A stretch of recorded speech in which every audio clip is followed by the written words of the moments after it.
오늘은 말씀망대 9번째 사무엘 상하에 나타난 그리스도라는 제목으로 같이 말씀을 나누도록 하겠습니다.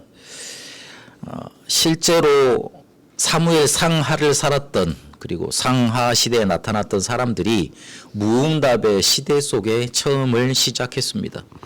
우리도 무응답의 시간표 속에 있는지도 모릅니다. 그렇게 열심히 신앙생활을 하는데 내가 훈련을 그토록 많이 받아왔는데 복음을 내가 들은 지가 벌써 몇십 년이 돼가는데 왜 나에게는 이렇게 응답이 없을까? 그런 질문이 많을지도 모릅니다. 나는 하나님께 헌신, 봉사, 충성을 다했는데 왜 하나님은 나에게 이 정도밖에 응답을 안 하실까? 혹시 그럴지도 모르겠습니다. 그러면 겉으로 보기에는 무응답의 시대 아닙니까? 우리가 만난 거는 무응답의 시간표 아닙니까? 한나에게도 이런 무응답의 시간표가 임했습니다. 아이가 없었어요. 그 당시에 아이가 없으면 낳지 못하면 그 사람은 별로 이 세상에 쓰임받지 못하는 사람이었습니다. 그래서 자기 자신을 막 저주하고 한탄하고 그랬습니다. 한나가 무응답을 받은 이유, 무응답 시대 속에 있었던 이유, 원인을 성경은 밝히고 있습니다.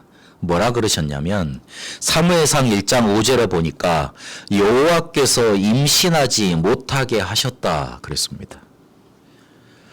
하나님이 생사화복을 주관하시고 절대주권을 갖고 계시잖아요. 그런데 그 속에서 태를 열어주시고 아이를 주셔야 될 거 아닙니까? 그런데 하나님이 주시지 않았다 그렇게 기록하고 있습니다.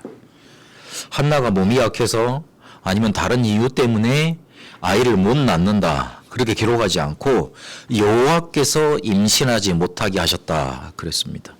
하나님이 그렇게 안 하게 하신 거예요. 저번 주에 우리가 말씀 들었습니다마는 홍해를 누가 데리고 가셨냐, 누가 그 길로 인도하셨냐, 하나님이 인도하신 거예요. 그곳에서 하나님의 능력과 기적을 맛보게 하지 않습니까? 여호와께서 임신하지 못하게 하셨는데 현실에서 고통이 심했습니다. 사무엘상 1장 6절에 보니까 그의 적수인 브릿나라고 표현하고 있습니다. 네, 그 브릿나가 그를 심하게 격분하여 괴롭게 했다 그랬습니다. 남편이 1장 7절에서 8절까지 보니까 잘해줬어요. 내가 10아들보다 낫지 않냐. 그렇게 아주 잘해줬습니다. 그러나 한나의 마음속에는 나는 아무짝에도 쓸모없는 사람이구나. 응답이 없어서 이 세상에 있어서는 안 될 사람이구나. 그런 생각들로 가득 차서 울분이 쌓이고 그런 무응답의 시간표를 흘러보냈습니다. 근데 이 무응답의 근본 배경이 어떤 건지를 먼저 살펴봐야 됩니다.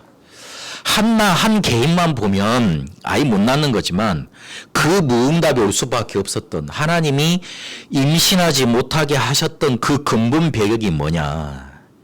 빛의 성전, 빛의 망대가 없었습니다.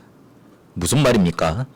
흑암이 드리워가지고 전쟁이 끊이지 않고 재앙이 끊이지 않는데 그거를 해결할 수 있는 빛의 망대와 빛의 성전이 없었던 겁니다. 사무엘상 2장 12절 36절에 보니까 엘리 제사장의 아들들을 홈리와 비느하스의 타락에 대해서 기록해 놨습니다. 나쁜 짓만 일삼아서 했어요. 고기를 제사를 드리려고 제물을 갖고 오지 않습니까? 그러면 그 고기를 삶아서 이렇게 나눠주고 먹고 제사장들이 먹고 그러거든요. 그런데 뭐라고 그러냐면 야 나는 삶은 고기가 싫어. 고기 먹을 줄 아는 사람들은 물에 빠진 고기 잘 안 먹죠. 우리 집에도 그런 분이 계십니다마는 물에 빠진 고기가 별로 맛이 없어요. 그러니까 뭘 먹지요? 생고기를 구워서 먹습니다.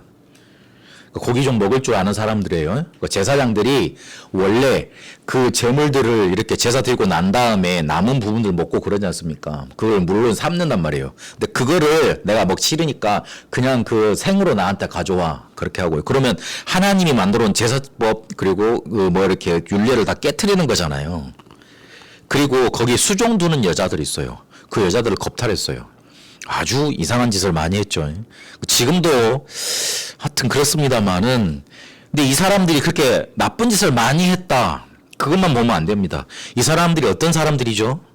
제사장들이지 않습니까? 제사장은 뭐 해야 됩니까? 24시 성막에서 성전에서 불 키우는 사람들이고 지키는 사람들입니다. 빛의 망대를 세울 사람들이 자기가 누구이고 무엇을 해야 되는지 잃어버린 상태였어요. 그렇잖아요. 그 빛의 망대가 없어지는 거예요. 빛의 망대를 세울 사람들이 없어져 버린 거예요. 사무엘상 3장 1절에 보니까 빛의 망대를 세울 사람들이 그렇게 자기 사명을 놓치고 있으니까 말씀이 희귀하고 이상이 보이지 않았다 그랬습니다. 하나님의 말씀이 사라져 버린 거예요. 하나님의 말씀을 전달해 줄 수 있는 곳이 없어져 버린 거예요. 3장 2절에 보니까 엘리의 눈은 점점 어두워져 갔다 그랬습니다. 나이가 든 거 아니에요. 복음과 교회가 어떤 것인지 알고 그리고 후대를 바로잡아 줄 수 있는 앞선 세대가 사라지고 있었던 겁니다.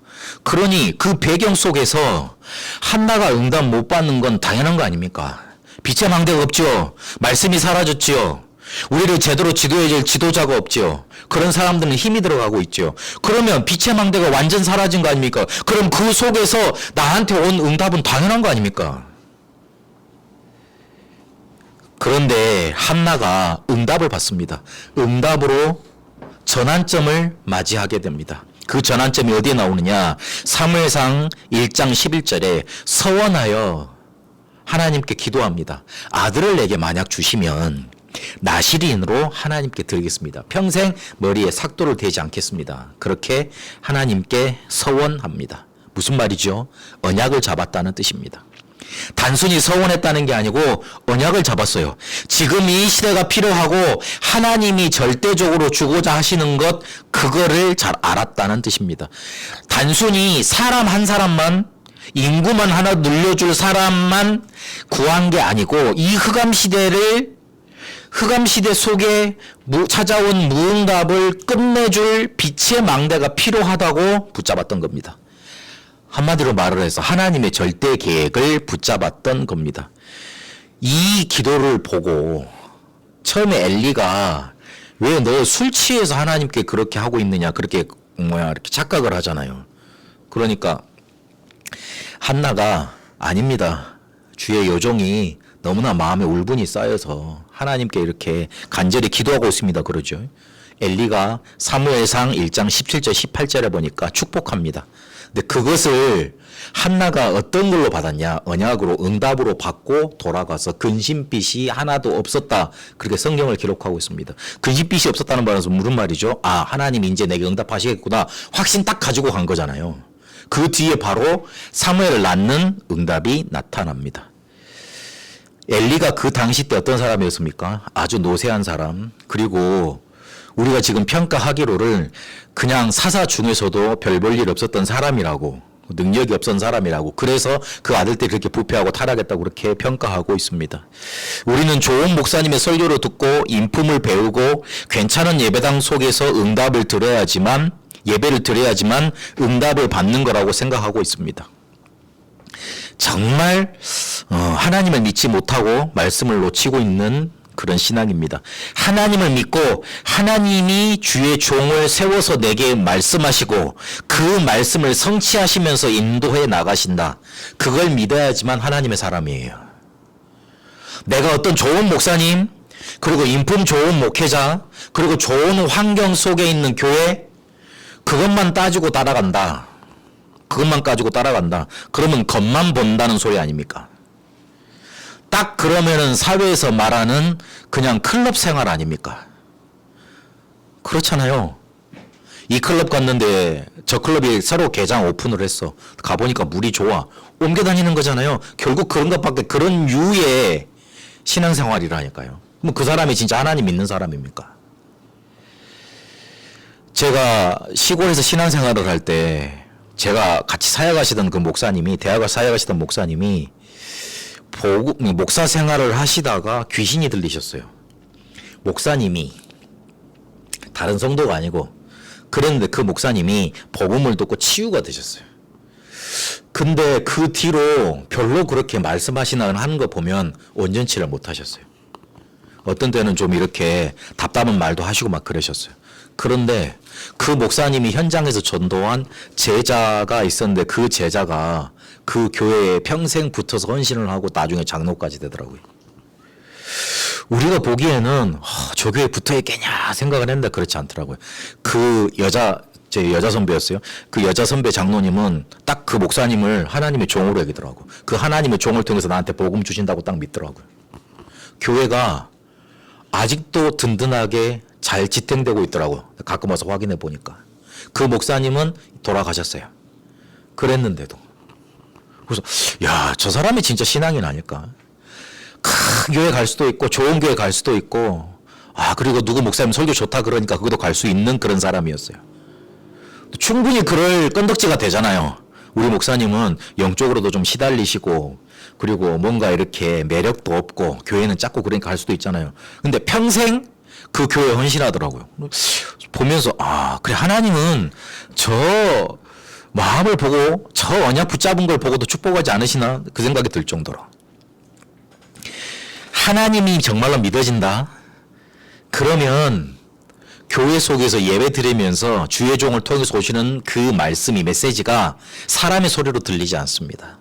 하나님의 메시지로 들립니다. 하나님의 음성으로 들립니다. 그러면 그 하나님의 음성으로 들린 그 메시지를 붙잡기만 하면 그걸 붙잡고 상할하기만 하면 판단하기만 하면 말씀의 성취가 나타납니다. 응답 나타나게 되어 있습니다. 그런데 여기서 더 한 단계 더 들어가 봐야 됩니다. 그런 응답의 길로 갈 수밖에 없었던 근본 배경이 있습니다. 오늘 사무엘상 2장 10절을 읽었는데 자기의 기름 부음 받은 자의 뿔을 높이시로다 그랬습니다. 그리스도를 바로 알았다는 뜻입니다. 기름 부음 받은 자, 뿔을 높이 드신다. 그리스도를 바로 알았다는 뜻입니다. 찬양 고백 속에 그리스도가 고백이 돼요. 그리고 그 앞에 쭉 읽어보면 낮은 자를 높이신다 그랬잖아요. 귀족의 자리에 앉히신다 그랬잖아요. 그렇게 그리스도의 사역을 고백합니다. 그리스도를 바로 알았다는 뜻이에요. 우리가 너무 기뻐서 말할 때 보면 그 말한 고백 속에 자기의 근본 배경이 나오지 않습니까? 그런데 오늘 사무엘을 얻고 그 사무엘을 성막에 데려다 놓고 하나님께 찬양하는 모습 속에서 뭘 높입니까? 그리스도를 높이고 그리스도의 사역을 찬양합니다. 그리스도를 바로 알았다는 뜻이에요. 이 그리스도를 바로 알고 응답 받았던 응답의 전환점으로 무응답의 시대를 가지고 응답의 시대로 전환점을 틀었던 이 한나를 통해서 응답의 시대를 여는 두 명의 렘넌트 한나와 다윗이 나옵니다. 무응답의 시대 속에 살았는데 응답으로의 전환점이라는 그 전환점을 가지고 응답의 시대를 열었어요. 그러니까 본격적으로 응답의 시대 속에 그 시대의 문을 열어 젖힌 두 명의 렘넌트가 나왔는데 그게 누구였냐면 바로 사무엘과 다윗이었습니다. 사무엘은 한나의 아들이지요. 사무엘이 커서 나라를 다스릴 때 7장 13절에 보니까 여호와의 손이 사무엘이 사는 날 동안 블레셋 사람을 막으셨고 평화가 임했다 그랬습니다. 늘상 블레셋한테 시달렸는데 전쟁이 끝나버린 거예요. 다윗은 어떻게 했습니까? 사무엘하 8장 1절에 14절까지 보니까 다윗이 어디로 가든지 여호와께서 이기게 하셨다 그랬습니다. 그리고 블레셋을 정복까지 했습니다. 사무엘은 전쟁을 막았고 그리고 다윗은 정복까지 했습니다. 그래서 어디든 가든지 이기게 하셨습니다. 그 당시 앞에 사람들은 늘상 닥쳐오는 거 전쟁 막기에 급급했어요. 그런데 전쟁을 그치게 만들고 그리고 아예 정복까지 하게 되는 응답의 시대를 열어버린 겁니다. 큰 시대로의 전환이에요. 무응답의 시대 속에서 응답의 시대로 크게 전환되는 일을 누가 했느냐? 응답으로의 전환점을 붙잡았던 한나를 통해서 사무엘과 다윗을 통해 완성이 됩니다. 그러면 여기서 사무엘과 다윗의 공통점을 좀 발견해야 됩니다. 둘 다 그리스도를 바로 알았습니다. 사무엘이 했던 업적 중에 가장 큰 업적이 뭐냐면 미스바 운동입니다. 이 미스바 운동의 클라이막스에 뭐가 있었냐면 번제가 있었습니다. 와서 사람들이 회개하고 하나님과 통해 자복하고 우리가 그것만 바라보거든요. 그렇지 않아요. 클라이막스 속에 뭐가 있었어요? 번제가 있었어요. 번제를 드리려고 하는데 막 블레셋 사람들이 들어오잖아요. 그러니까 하나님이 우레를 바라셔가지고 하늘에서 천둥 번개 막 이런 거 바라셔가지고 뭘 만들었냐면 블레셋 사람들이 겁에 질리게 만들었어요. 그러면서 전쟁에 승리하게 만듭니다. 번제하고 있는데 번제가 그쳐지지 않도록 하나님이 막으신 거예요. 아무리 우리가 하나님께 회개 자복해도 미안하지만 종교적인 회개고 종교적인 뉘우침일 수 있어요. 그리스도 우리가 붙잡지 못하고 그리스도가 와야 될 이유 붙잡지 못하면. 사무엘이 그걸 알았던 겁니다. 번제는 그리스도께서 오셔야 될, 그래서 지셔야 될 십자가를 뜻하지 않습니까? 그리고 다윗은 사무엘상 26장 11절에 보니까 여호와의 기름 부음 받은 자 치는 것을 금하셨다 그러면서 사울 왕을 죽일 수 있었는데 자기를 들판에서 쫓아오잖아요. 광야에서 계속 쫓아오잖아요. 그런데 밤에는 이동을 못하고 쫓지 못할 거 아닙니까? 지금같이 야간에 작전하는 뭐 선글라스 끼고 막 그런 거 고글 같은 거 끼고 그럴 때가 아니잖아요. 밤이 딱 임하면 아무것도 못 찾는 그런 때예요. 그런다고 불 들고 돌아가면 저기 화살을 고싹 쏴버릴 거 아닙니까? 불 들고 돌아다니면 아, 나 여기 있으니까 표적으로 맞춰라 그러면 움직이는 표적이잖아요. 못할 거 아니에요. 그래서 불 끄고 다 잔다고요. 그런데 가만 보니까 다윗 옆에 사울왕이 그대로 있고 그다음에 그 지키는 병들도 다 자고 있거든요. 그래가지고 사울왕 옆에 가가지고 사울이 가지고 있는 물병도 갖고 오고 막 옷기 찢어오고 그런 일들이 있지 않습니까? 그런데 그때 다윗이 했던 말이 중요해요. 옆에서 이렇게 이때가 기회입니다. 장군 죽입시다. 그러니까 뭐라 그래요? 하나님이 기름 부음 받은 자, 하나님이 기름 부음 받아 세운 자를 치는 것을 금하셨다 그렇게 말하지 않습니까? 그리스도에 대해서 뭔가 알았다는 뜻이에요. 그리고 이게 실제였던 진짜 마음이었던 거, 진짜 언약으로 붙잡았던 증거가 어디에 나타납니까? 사울이 실제로 죽었을 때 누구보다 슬퍼했습니다. 사울이 죽었으니까 그거를 옆에서 보고 봤던 이방 사람이 있거든요. 그래서 그 사람이 와서 다윗 왕한테 죽었다고 이렇게 기쁘게 고백을 합니다. 그러니까 사울 왕이 쟤 죽여라. 그러고 진짜 죽여버리잖아요. 그리고 슬피 울고 그럽니다. 제대로 알았다는 뜻이잖아요. 그리스도를 제대로 붙잡았다는 뜻이잖아요. 한나에게 임했던 무응답을 한나는 그리스도를 바로 붙잡고 절대 계획을 붙잡고 응답으로의 전환점을 가집니다. 그 전환점을 한나가 가졌는데 그 한나를 통해서 두 명의 응답의 시대를 여는 사무엘과 다윗이 나옵니다. 그 이야기가 바로 오늘 사무엘 상하의 이야기입니다.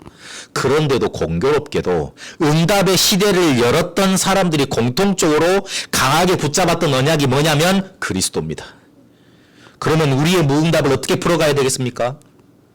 우리의 무응답 시대를, 무응답 시간표를 어떻게 견뎌내야 되고 어떻게 흘러보내고 어떻게 해석을 해야 되겠습니까? 그리스도를 똑바로 붙잡아야 돼요. 우리가 호떡 뒤집듯이 금방 우리의 상황이 뒤집어 엎어지질 않아요. 그러나 하나님이 원하시는 바는 알고 있어야 돼요. 우리의 무응답 시대를 끝낼 수 있는 길은 알고 있어야 돼요. 요한복음 14장 6절에 내가 곧 길이요 진리요 생명이니 그랬습니다. 우리의 무응답의 시간표를 끝낼 수 있는 길은 단 한 가지밖에 없습니다. 그리스도. 그걸 붙잡아야 됩니다. 그 그리스도를 응답과 상관없이 무응답이 길어지더라도 우리에게 무응답이 계속될지라도 응답과 상관없이 지금 오늘 이곳에서 붙들어야 됩니다. 하나님의 시간표는 하나님의 역사는 그때 나타납니다. 성경이 내 문제를 창세기 3장으로 밝히고 있고 그 해결자를 그리스도로 보내주셨잖아요. 그래서 사사시대 말기부터 왕정시대 시작을 거쳐서 다윗 시대까지 다윗 통치 말기까지 한 100년 동안 일어났던 일들을 사무엘 상하를 통해서 기록하고 있고 그 사무엘 상하를 통해서 그리스도를 또 우리에게 나타내고 있습니다. 그걸 오늘 여러분의 언약으로 붙잡아야 됩니다. 한나의 노래를 통해서 앞으로 오실 그리스도의 사역을 찬양한다 그랬습니다. 세 가지로 나타났습니다. 구원자와 심판자이신 그리스도로 나타납니다. 사무엘상 2장 9절에 10절까지 보니까 거룩한 자들의 발을 지키신다 그랬습니다. 구원하시는 거예요. 지키시는 거예요. 그리고 대적하는 자를 깨트린다 그랬습니다. 바로 심판자 되시는 그리스도입니다. 그리스도는 하나님께서는 절대 주권을 가지시고 인류 역사에 개입하셨습니다. 절대 주권을 가지시고 인류 역사에 개입하시는데 그 절대 주권이 뭐를 통해서, 누구를 통해서 쉽게 말하면 이루어졌느냐? 그리스도를 통해서 이루어집니다. 우리가 그 신앙의 발판 10가지 보면 첫 번째가 뭐지요? 하나님의 절대 주권입니다. 두 번째가 뭐지요? 역사의 주인공입니다. 하나님이 절대 주권을 행하시는데 이 세상의 모든 역사를 주관하시는데 그 역사를 누구를 통해서, 누구를 중심으로 움직이시느냐? 그리스도로 통해서, 그리스도가 증거되고 막혀지고 그리고 전달되는 그 과정을 통해서 이루어지게 하시는 겁니다. 그래서 그리스도가 들어간 나라마다 살아났습니다. 미국이 왜 저렇게 위대한 나라가 됐습니까? 많은 음모론들이 있습니다만은 참 그거 하나 부럽대요. 국무회의를 시작을 하는데 다 같이 기도하더라고요. 이 사람들이 근본주의다, 그 다음에 뭐 신앙이 극우다, 그걸 떠나서 딱 그거 하나 부럽대요. 우리나라에서 만약에 대통령이 나와가지고 목사님 불러가지고 예수님의 이름으로 기도합니다, 그리스도 이름으로 기도합니다, 그래놨다 봐요. 난리 날 겁니다. 미국이 그런 나라예요. 미국의 근본은 그거예요. 그러니까 그리스도 들어가는 나라마다 그렇게 살아났어요. 그리스도 막는 나라마다 멸망했어요. 공산주의가 왜 망했는 줄 압니까? 종교는 뭐라 그러지, 뭐 나쁜 DNA라 그랬나? 아편 같은 그런 거라면서 막았습니다. 그 종교 중에서도 뭘 계속 막았습니까? 기독교를 강하게 막았습니다. 베트남 가보면은 불교 막고 있습니까? 많이 불교 본창에 있죠. 중국 가보면 자기들의 토속 문화 그걸 막았습니까? 절대 막을 수 없죠. 뭘만 막습니까? 종교를 막는다 그러면서 기독교를 막은 거예요. 결국 그 싸움이잖아요. 기독교의 핵심은 뭐죠? 그리스도잖아요. 그 그리스도를 막았던 나라 어떻게 됐습니까? 완전히 망했어요. 그래서 지금 공산주의란 사상 자체가 완전히 사라질 정도로 그렇게 멸망해버렸습니다. 심판자 되신 거예요. 2장 9절에 거룩한 자들의 발을 지키시고 2장 10절에 보니까 원수들을 보호하신다 그랬습니다. 그리고 2장 10절에 보니까 기름 부음 받은 자의 뿔을 높이신다 그랬습니다. 왕으로 오시는 그리스도에 대해서 찬양하고 있는 겁니다. 우리가 봤던 지금 앞까 사사기까지는 선지자 되신 그리스도에 대해서만, 선지자 되신 그리스도에 대해서만 그렇게 많이 강조가 됐습니다. 그런데 이 한나의 노래를 통해서 구약에서 왕으로 오셔야 될 그리스도에 대한 언급이 첫 번째로 나오고 있는 거예요. 이제부터는 왕 되신 그리스도, 왕으로 오실 그리스도에 대해서 나오고 있는 겁니다. 그 첫 시작을 누가 열었냐면 한나가 연 거예요. 그리스도는 창조자이시고 구원자 되시고 삼중직을 통해서 지상에서 하나님의 통치를 이루시는 분이다. 그렇게 강조하고 있는 겁니다. 그리고 상속자 되시는 그리스도라 그랬습니다. 그분을 높이고 있는 겁니다. 사무엘상 2장 8절에 보니까 영광의 자리를 차지하게 하신다. 영광의 자리를 상속하게 하신다. 그렇게 고백합니다. 영광의 자리는 왕이 앉을 보좌예요. 단순한 사람이 앉는 게 아니라 왕이 앉을 보좌, 그거를 영광의 자리로 표현은 한 겁니다. 차지하게 한다는 거는 붙잡고 계속 이어간다는 소리예요. 상속한다는 의미죠. 그리스도께서 그 왕의 보좌를 영원히 차지하고 계시고 상속하신다는 그런 개념이 계시는 겁니다. 우리가 하나님 자녀의 권세, 회복, 축복을 다 잃어버렸잖아요. 그걸 회복하게 하시는 그리스도에 대해서 고백하고 찬양하고 있는 겁니다. 사무엘은 이 삼중직을, 그리스도의 삼중직을 미리 누리고 보여준 사람이었습니다. 그는 선지자였습니다. 사무엘상 3장 1절에서 21절까지 보니까 말씀의 대언자, 예언자라 그랬습니다. 말씀을 대언하고 예언한 사람이었어요. 하나님의 말씀을 대언할 때 이스라엘은 그거를 하나님의 말씀으로 듣고 따랐습니다. 그리고 사무엘상 3장 20절에 보니까 여호와의 선지자로 세우심을 입은 줄 알았다. 그러니까 인정을 했다는 뜻이잖아요. 왜 그랬냐면 3장 19절에 말씀이 성취가 되니까 그럴 수밖에 없었던 거예요. 21절에 보니까 여호와의 말씀으로 사무엘에게 자기를 자꾸 나타내셨어요. 그러니 다른 사람들이 보고 저 사람은 하나님의 선지자로 택함을 받았구나. 그렇게 인정할 수밖에 없잖아요. 제가 그냥 여러분에서 설교를 준비를 하는데 여러분이 와가지고 메시지를 듣는데 와 목사님이 내 일주일 생활을 어떻게 알고 내 가려운 부분을 어떻게 알고 내 질문을 어떻게 알고 저렇게 설교를 준비하셨지?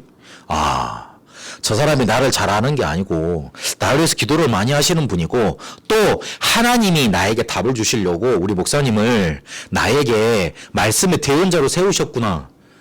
그렇게 믿으실 거 아니에요. 자꾸 그런 생각들이 들면 내 삶하고는 아무 관계없고 내 실제 생활하고는 아무런 관계없는 그런 말을 하면 그냥 목사님 보기에 그냥 대충 그냥 말씀 전하시는 분 그렇게 보일 건데 안 그런 거 아니에요? 사무엘이 말씀을 하는데 그것마다 성취가 되니까 들을 때마다 마음이 시원해지고 답으로 딱 붙잡혀지니까 하나님 말씀 살아있구나. 저분은 바로 하나님의 말씀을 대언하는 자구나. 그래서 선지자로 여겨진 겁니다. 그리고 실제로 그는 제사장이었습니다. 역대기상 6장 16절 28절에 보니까 그 제사장들의 족보, 레위인들의 족보, 고핫 자손의 족보가 쭉 나옵니다. 실제로 한나와 엘가나의 직책이 뭐였죠? 직업이 뭐였어요? 제사장이었어요. 그 제사장이 아들이니까 그 당시에는 제사장 가문에 태어나지면 제사장 되거든요. 실제로 제사장이었던 거예요. 그리고 중보자였습니다. 사무엘상 12장 23절에 보니까 나는 너희를 위해 기도 쉬는 죄를 범하지 않겠다. 그러면서 기도의 망대 쌓았던 파수꾼이었던 겁니다. 실제로 이 기도로 중보를 어떻게 했냐면 전쟁이 막아지도록 그렇게 응답을 누렸던 겁니다. 이거를 열왕기하 2장 12절로 한번 연결해서 봐야 돼요. 엘리야가 엘리사를 보고 마지막에 했던 말이 있어요. 하늘로 승천해 가면서 자기가 엘리야가 입고 있던 겉옷이 흘러내리잖아요. 그럼 그걸 붙잡고 요단강을 치면서 가릅니다. 처음 들으셨던 얘기처럼 들으세요.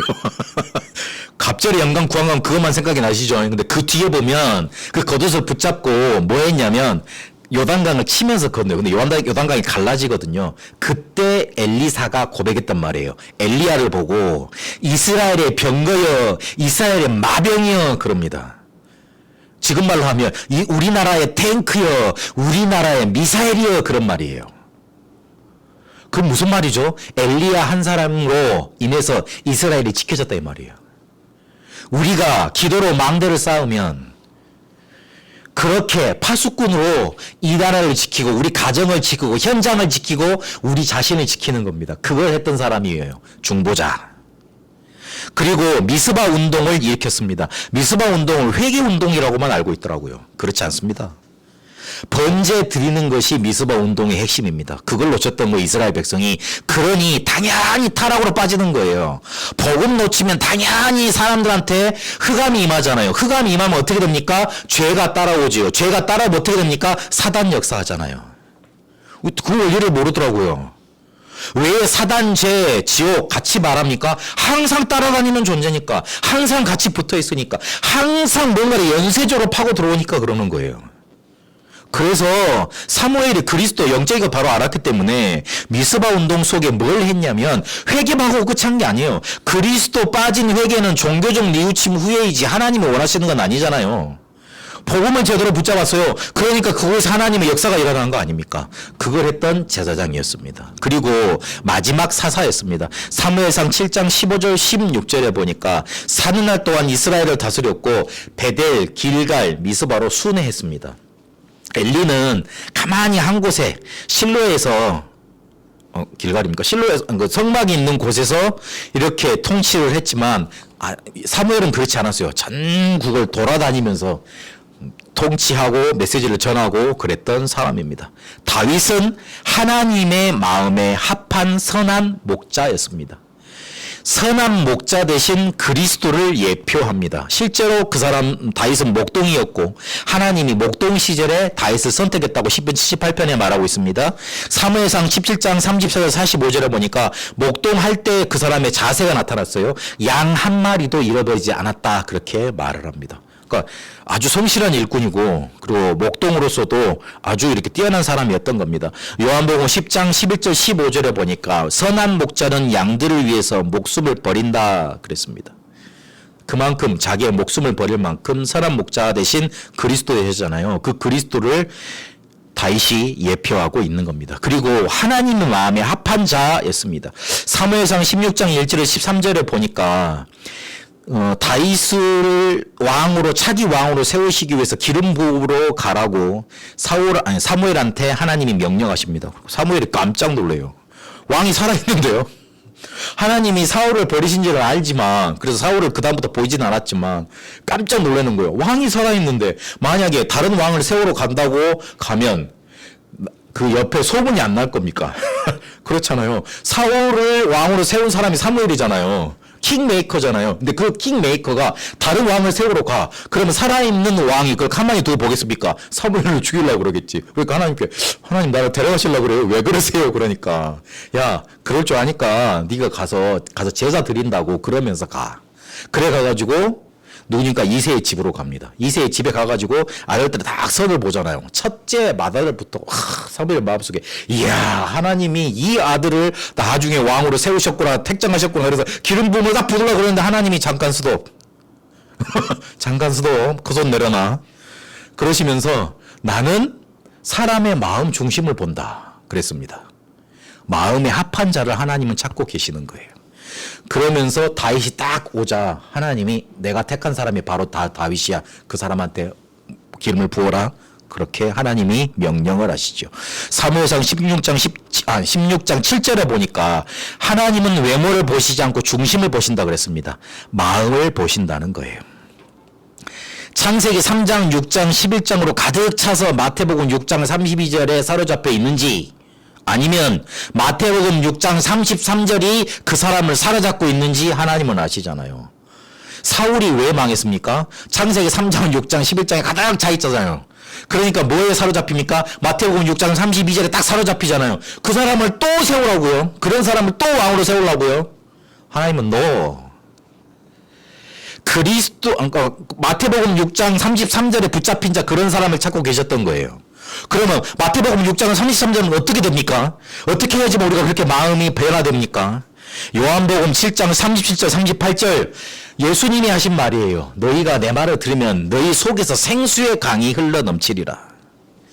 내 속에서 풍성하고 내 속에서 그리스도의 말씀에 충만해지면 하나님의 말씀에 그리스도께 사로잡힙니다. 그러면 마음이 변화됩니다. 늘 내 삶이 건강하고 건조한데 어떻게 마태복음 6장 33절에 사로잡힙니까? 마태복음 6장 32절에 사로잡히지. 그거 뭔지는 아시죠? 말씀서 32절 먹고 사는 거, 내 문제 하나님 해결해 달라는 거. 우리의 마음이 그리스도로 풍성해지고 하나님의 말씀으로 충만해지고 내 마음속에서 뭔가 그것이 생수의 강으로 확 흘러차서 내게 넘쳐날 때 내 마음이 변화되는 거예요. 그 사람이 하나님의 마음에 합하게 딱 되는 거예요. 그리고 그리스도께서 다윗의 혈통으로 오셨습니다. 다윗이 자기의 성전 지어놓고 난 다음에 성막이 바람 흔들리는 곳에 있으니까, 언약궤가 흔들리는 바람 속에서 막 흔들리고 있으니까 안타까워합니다. 그러니 하나님이 그 마음을 아시고 사무엘하 7장 16절에 내가 네 마음을 알았다. 네 집과 내 나라가 영원히 보존되고 네 왕위가 견고하리라. 그렇게 선지자 나단을 통해서 말씀해 주십니다. 실제로 그게 마태복음 1장 1절에 아브라함과 다윗의 자손 예수 그리스도의 계보라 그러면서 성취가 되어집니다. 사무엘 상하의 한나의 노래를 통해서, 그리고 사무엘과 실제로 다윗이라는 그 두 인물을 통해서 그리스도를 나타내고 계십니다. 그렇게 오늘 또 그리스도를 붙잡게 되시기를 바랍니다. 그 이후에 그러면 응답의 시대를 열었잖아요. 응답을 받았잖아요. 그러면 그 이유가 중요합니다. 응답 이후에 계속되는 응답의 자리에 있을 것이냐, 아니면 원래 자리로 돌아갈 것이냐, 그게 중요합니다.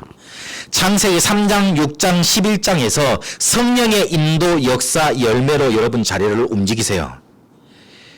응답 받고 난 이후에 원래 자리로 돌아갔던 사람, 대표적인 사람이 누구냐면 사울입니다. 사무엘상 16장 14절에 보니까 여호와의 영이 떠나고 부리시는 악령이 그를 번뇌하게 한지라 그랬습니다. 악령 충만한 상태가 돼버린 거잖아요. 근데 그 바로 위에 보면 무슨 사건이 나타납니까? 사무엘이 다윗에게 기름을 부으니까 여호와의 신이 다윗에게 충만해졌다 그렇게 말하고 난 다음에 바로 절을 바꿔서 다윗에게는 성령 충만이 임하고 사울에게는 악령 충만되는 상태로 딱 바뀌어집니다. 왜 그렇습니까? 사울이 사무엘상 10장 9절에 12절까지 보니까 성령 충만을 안 받았던 게 아니에요. 사울이 성령 충만 받고 기름 부음을 받고 예언까지 했어요. 그래서 야 사울도 선지자냐? 그렇게 사람들이 고백을 하고 이렇게 의문을 가졌습니다. 그 정도로 성령 충만 처음에는 받았습니다. 그리고 하나님이 선택했어요. 하나님이 선택해야지 초대 왕이 되지, 안 그렇겠어요? 그랬음에도 왜 그렇게 악령 충만한 상태로 원래 자리로 돌아와 버렸습니까? 사무엘상 13장 8절에서 15절까지 사무엘이 제사를 드리기로 한 날이 있어요. 전쟁 나가기 전에 제사를 드리고 가려고 그러는데 사무엘이 안 와. 그러니까 이스라엘 백성들이 점점 흩어지네. 왜냐면 전쟁을 가자고 이제 번제 드리고 출장하자 그랬는데 전 번제를 안 드리네. 그래서 아이고 난 집에 돌아가야 돼. 어디 뭐 못 얻어본 일 있어. 돌아가려고 그래요. 그러니까 이스라엘 백성이 흩어지니까 사울이 뭐라 그러냐면 야 내가 제사 드릴게. 그 제물 갖고 와. 그래서 사울이 직접 제사를 드려버립니다. 그 다음에 짠 사무엘이 나타나요. 그래서 뭐라고 하냐면 11절 12절에 부득이하게 내가 번제를 드렸습니다. 그럽니다. 사무엘이 노해가지고 다른 사람을 왕으로 세울 겁니다. 그렇게 말을 하고 사무엘이 떠나고 다음부터 보지를 않습니다. 무슨 말이죠? 좋은 겁니까 그게? 잘한 겁니까? 물론 부득불하게 그렇게 될 수밖에 없었습니다. 사무엘을 빨리 와야지. 왜 늦게 와서 그렇게 말을 합니까? 그러면서 왜 하나님이 버리셨다고 말을 합니까? 아니잖아요. 사울이 자기 자신이 안 꺾어진 거잖아요. 창세기 3장 내 중심, 그리고 보이는 것 중심, 그리고 이거 하나면 우리 망하겠지. 창세기 11장 중심으로 마음이 가득했던 거잖아요. 사단의 망대가 아직 든든히 서 있는 거잖아요. 그래서 불시자 상태 그대로였던 거잖아요. 불시자 상태 그대로였으니 불시자 상태 그대로 다시 돌아갈 수밖에 없는 거잖아요. 원래 자리로 갈 수밖에 없는 거잖아요. 그럼 불시자 상태는 누가 인도합니까? 하나님 인도합니까? 불시자 상태를? 악령 인도하잖아요. 사단이 인도하잖아요. 그러니 당연히 악령 충만한 상태로 갈 수밖에 없는 거 아니에요. 응답의 자리로, 원래 자리로 갈 수밖에 없었던 거예요. 그래서 여러분 응답의 시대가 열렸는데 그리스도를 우리에게 주셨는데 원래 자리로 돌아가지 않는 길이 있어요. 창세기 3장 6장 11장 사단의 망대를 깨트리는 거예요. 그래서 그럼 어떻게 깨트립니까? 어떻게 하면 그렇게 계속되는 응답 가지고 응답의 자리로 갈 수 있습니까? 한나, 사무엘, 다윗을 통해서 오늘 말씀을 정리하고 마치도록 하겠습니다. 한나는 사무엘상 1장 23절을 보니까 젖되기까지 기다렸다가 성막 있는 곳으로 보냈습니다. 아들 낳고 난 다음에, 서운하고 난 다음에 하나님 그거는 그때 사정이고요. 지금 아들을 낳고 보니까 너무 좋아요. 그러고서 안 보낼 수도 있잖아요. 응답 받았으니까 그럴 수도 있잖아요. 돈 안 생길 때는 가급하다가 돈 생겨보면 조금 그렇잖아요. 마음이 달라지잖아요. 화장실 갈 때 마음하고 나올 때 마음 다르듯이. 근데 한번 잘 생각해 보세요. 거기에는 자기가 정말 어렵게 낳은 아들을 보내야 될 그 성막에는, 그 성전에는 혼니, 엘리, 비느하스라는 세 명의 무능력하고 무응답받고 있고 타락한 제사장들이 있는 곳이에요. 그렇잖아요. 보내놓으면 내 소중한 아들이 그걸 배울 수 있는 가능성이 있는 곳이에요. 그리고 보내놓으면 제대로 케어를 받을 수 있는가 의심이 있는 곳이에요. 그런 곳임에도 분명히 그걸 알고도 아들을 보냈어요. 뭐 하는 거죠? 하나님의 필요하시는 것을 봤다는 겁니다. 절대 주권을 믿었다는 겁니다. 한마디로 말을 하면 성령의 인도를 받은 겁니다. 성령께서 가고자 하시는 곳, 성령께서 인도하시고자 하는 걸 그걸 본 겁니다. 이러니 하나님이 보좌의 능력으로 시공간 초월로 전무후무로 역사하실 것, 그거를 믿고 사무엘을 그곳에 보낸 겁니다. 성령 인도 받은 거예요. 사무엘은 사무엘상 3장, 사무엘상 7장에 보니까 말씀 성취를 붙잡고 미스바 운동을 일으켜서 전쟁을 끝냈습니다. 성령 인도 받은 사람 밑에 누가 나오느냐? 성령의 역사를 일으키는 사람이 나왔습니다. 다윗은요 성령의 열매를 맺게 됩니다. 가는 곳마다 악신이 쫓겨났어요. 그리고 사무엘사 8장에 보니까 어디를 가든지 이기게 하셨어요. 그리고 어떻게 했습니까? 통일 왕국을 이룹니다. 사무엘하 7장 16절에 보니까 영원한 왕권을 얻습니다. 성령의 열매를 얻게 됐습니다. 성령의 인도를 받으면 성령의 역사가 일어나고 성령의 열매를 맺게 됩니다. 그러면 우리 속에 우리를 사로잡고 있었던 창세기 3장, 6장, 11장의 사단의 망대가 무너집니다. 우리 스스로 그거를 발견해서 무너뜨릴 수 있습니까? 아닙니다. 성령의 인도, 역사, 열매로 무너집니다. 그래야지만 우리가 어디에 가느냐? 계속되는 응답의 자리에 있게 됩니다. 여러분 그 응답 누리게 되시길 바랍니다. 지금 오늘 그리스도를 붙잡으세요. 그리고 성령의 인도, 역사, 열매 따라 계속되는 응답의 자리에 있게 되시길 바랍니다. 살아계신 하나님 감사합니다. 하나님이 우리에게 그리스도를 모든 문제 해결자로 보내주셨고 무응답 속에 살았던 우리에게 응답의 시대로 갈 수 있는 길을 열어주셨음을 확인합니다. 지금 오늘 이곳에서 그리스도를 나의 것으로 나의 언약으로 붙잡습니다. 우리를 성령의 인도 속에 성령의 역사 체험케 하옵시고 성령의 열매 맺게 하셔서 계속되는 응답의 자리에 있게 되는 응답 축복 누리게 하옵소서. 살아계신 우리 주 예수 그리스도 이름으로 기도합니다. 아멘.